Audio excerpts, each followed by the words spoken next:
Saksi sa Double B! Nasa linya na natin si Comelec Chairman George Erwin Garcia. Kaugnay pa rin po ng nakatakdang BARMM parliamentary elections. October 13 yan. Opo, Chairman, Chairman G. Good morning, si Joel Suwing. Ganda umaga po. Magandang umaga po. Magandang umaga, Sir Joel Mamueng. Magandang umaga rin po sa mga kababayan natin. Simula na po ng campaign period. Ilang posisyon po ba ang pupunuan dito po sa BARMM elections?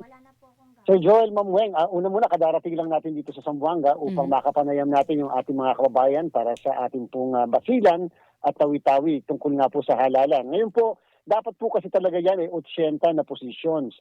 At dyan po sa 80 position na yan, Sir Joel Mamueng, dapat po talaga ay 32 ang mga district representatives at pagkatapos 40 yung mga political parties at pagkatapos 8 naman yung mga sa tinatawag na mga sectoral organizations.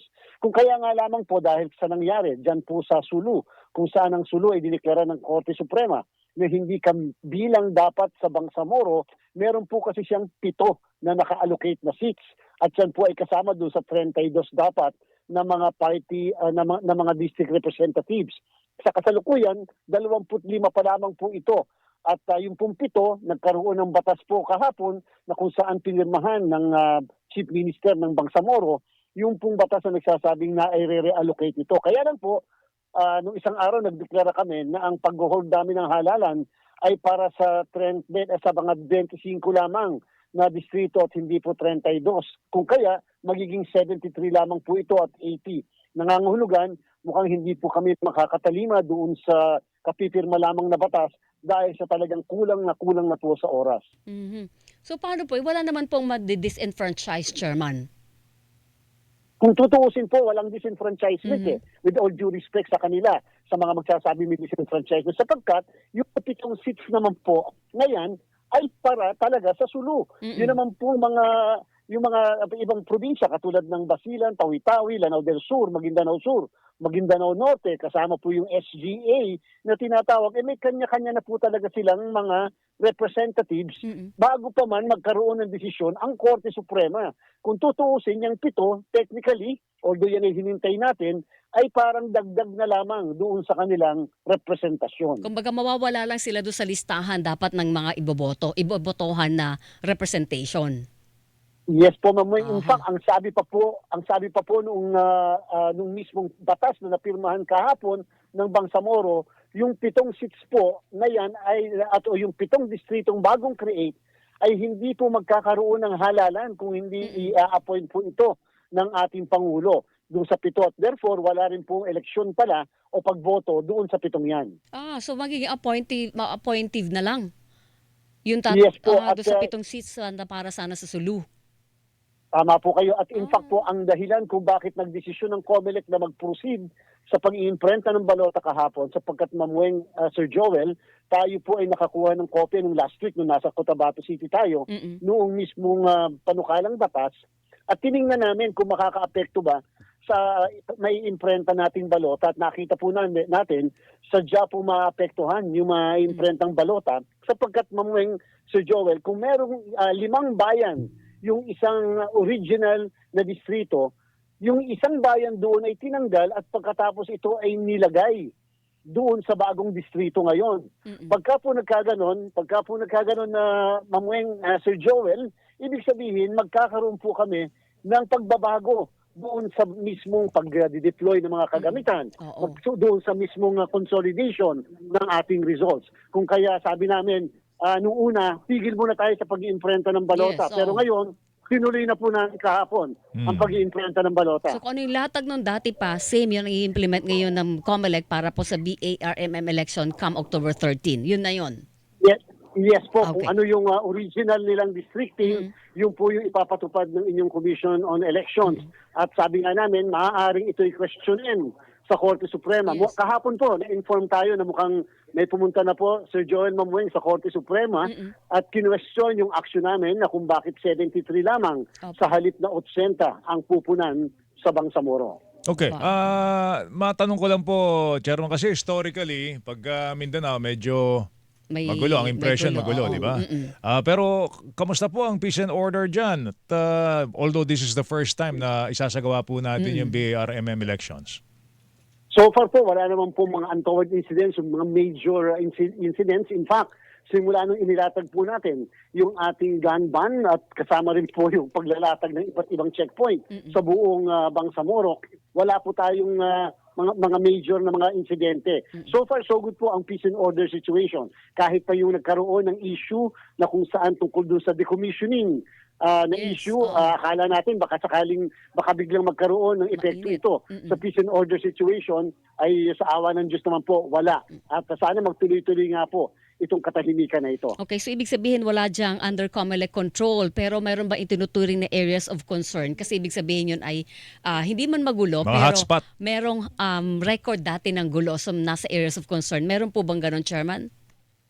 Wala pong areas of concern sa kasalukuyan. Wala rin po tayo nalalagay pa sa COMELEC control. So medyo ito po yung kakaiba kumpara noong national and local election. At sabi nga na po natin, yan talaga ay primary consideration dito sa Bangsamoro. Pero nakakatuwa naman dahil sa medyo tutuloy-tuloy, simula rin po nang mag-start ng campaign period, ay wala pong untoward incident. Pero meron po kayong tinitrain na mga pulis, sundalo, or Coast Guard para po sakaling magkaroon ng gulo, hindi makatupad ng tungkuling Joel yung mga teacher para po sila ay tumupad ng election duties, meron kayong ipapalit sa kanila. Yes po, Ma'am Weng. Sir Joel, 1,000 po na Philippine Coast Guard ang atin pong tinetrain. Minarapat po natin na itap ang Philippine Coast Guard para po yung ating Philippine National Police contingents naman ay makapag-focus sa ating pong law enforcement duties para kahit paano hindi sila naiistorbo sa kanilang ginagawa. At ang gagamitin dito, Chairman, ay yung machine na ginamit din natin noong 2025 elections. Tama po? Tama po kayo sapagkat ang sabi po ng batas na nagpo-postpone ng Bangsamoro parliamentary election, ito daw po ay continuation lamang ng national and local election ng May 12. Okay. Matanong ko na, Chairman, bago namin kayo pakawalan. Meron na bang resulta yung ginagawa ninyong investigasyon doon sa mga kandidato na sinasabing tumanggap ng campaign donation? 4 yata yun, kung di ako nagkakamali. No? Mga kontratista. Actually po, mas maganda, Sir Joel, Ma'am Weng, ang talagang focus namin kasi ay sa mga contractors, doon sa mga may kontrata sa pamahalaan. Ayaw namin baka sabihin political yung ginagawa nating review. Ito po ay nagsinimula namin para sa 2022 elections. Tinigil po muna namin ang 2025 kasi nga naging controversial yung 2022. Ngayon po, as of kahapon, 15 possible contractors ang nakita na po namin na maaari pong nagbigay ng donasyon, contribution sa mga kandidato. Ang ibig sabihin po niyan, yung 15 yan ay amin pong susulatan ng DPWH upang ikumpirma kung sadyang yung mga contractors na ito ay merong kontrata sa pamahalaan at the time of the filing ng candidacy ng mga kandidato noong 2022.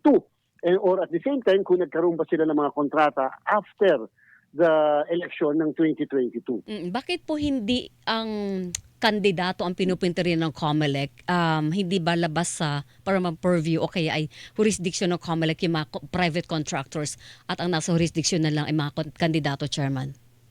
Hindi po muna namin sila pinupuntahan yung issue na yon. Later pa po namin yung dadako tayo doon sapagkat yung pong Section 95C ng Omnibus Election Code na maaaring nalabag ay patungkol sa prohibited contributions ng mga tao o kaya kumpanya o kaya partnership na nagbibigay ng donasyon sa tumatakbo o na kandidato o kaya political parties tapos meron pala silang kontrata sa pamahalaan in the form of service o kaya public works. So doon po muna, pag napatunayan natin sila pala talagang mga contractors, public works, halimbawa, or service contractors. May violation. Number 2, so may violation. Number 2, kung yung bang violation na yan dahil illegal contribution ay dapat maitali, maiconnect ngayon. Diyan naman po sa mismong kandidato. So yan po yung ating proseso na gagawin po natin. Kailangan ba active yung contract or previously meron na silang kontrata sa gobyerno? Kahit halimbawa at the time na nag-donate siya, wala siyang aktibong kontrata sa gobyerno, damay pa rin po yun, Chairman? Yan po yung maganda sa Section 95. Hindi po naging maliwanag, masyadong malawak. Ang sabi po niya, isang natural or juridical person. Ang natural na persons po, tayo yon. Ang juridical persons, yung pong korporasyon.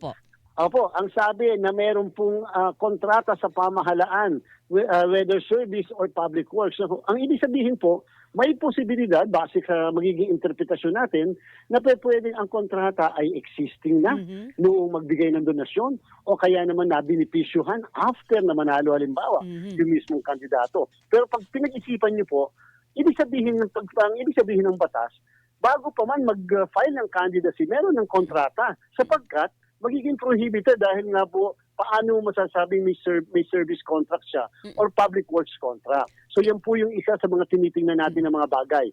So ang gusto po namin, Ma'am Weng, Sir Joel, isang bagsak ang request sa DPWH upang i-verify kung sila ay mga public works contractors. Paano po kung natalo yung kandidato? Kahit natalo, manalo, sakop ng inyong investigasyon, Chairman?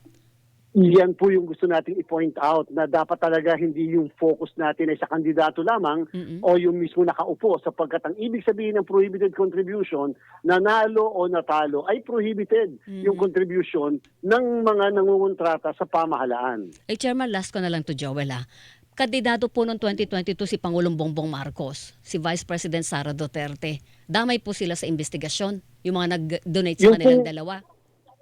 Nung po pina-review po natin ang 2022 donations, lalo-lalo na po yung SOSE, ay tingnan po natin ang lahat ng positions involved, lalo na ang national positions. Alright, yun. Okay. Siguro, matanong ko na, pahabol. Kamusta ang paghahanda sa BSK? Totally stop na ba, Chairman? Ay, hindi po. Hindi pa? Hindi po, Okay. Sir Joel. Okay. Tumuloy po kami. Tinuloy na po natin lahat. In fact, pag natapos ang printing ng balota sa September 15 ng Bangsamoro, ay tuloy-tuloy na po ang printing naman ng balota ng BSKE. Sapagkat hindi na po bali mas maagang na-imprenta ang balota, total naman pwede namin i-imbak muna o kaya i-warehouse muna at para naman po magiging madali na kami sa susunod. Pati po yung mga procurement natin ay tinuloy-tuloy na rin natin para po sa Barangay SK ng next year. So kung sakaling baligtarin ng Supreme Court yung batas, ready kayo? Apo, ready rin po kasi napakahirap na po Alam niyo po yung nangyari din nung nakaraang Barangay SK, nung ma-reset din yun, buti na lang kahit paano handa ang Commission ng Election. Alright. Chairman, salamat. Mag-ingat Good ka. morning Thank po. you. Chairman G. Salamat po, Sir Joel Mamueng. Mabuhay po kayo. Good morning, sir.